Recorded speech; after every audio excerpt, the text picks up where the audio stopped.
మన జీవితంలో జరిగే మంచికైనా చెడుకైనా మనమే శక్తిని అందిస్తున్నామని మీకు తెలుసా? మనం ఏదైనా ఒక సంకల్పం కోరుకునేటప్పుడు ఆ సంకల్పం ఎందుకు నెరవేరడం లేదో ఏ రోజైనా మిమ్మల్ని మీరు ప్రశ్నించుకున్నారా? మన యొక్క మనసులో ఒక కోరిక నెరవేరాలని మనం కోరుకునేటప్పుడు ఇది నెరవేరుతుందని 10 సార్లు అఫర్మేషన్ చేస్తాం.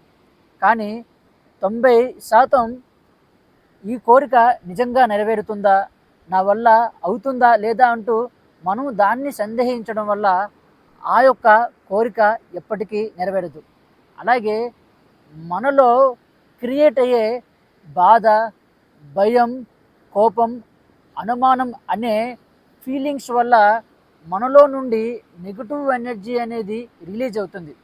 ఈ నెగెటివ్ ఎనర్జీ మన చుట్టూ ఉండే ఈవిల్ ఫోర్స్‌కి శక్తిని అందజేయడం ద్వారా మనం దరిద్రాన్ని ఆకర్షిస్తాం తప్ప అదృష్టాన్ని కాదు. మనం అదృష్టాన్ని ఆకర్షించాలంటే ఆనందం, ప్రేమ, శాంతి అనే పాజిటివ్ ఎమోషన్స్‌ని మనలో క్రియేట్ చేయడం ద్వారా దైవ శక్తిని మనం ఆకర్షించడం జరుగుతుంది.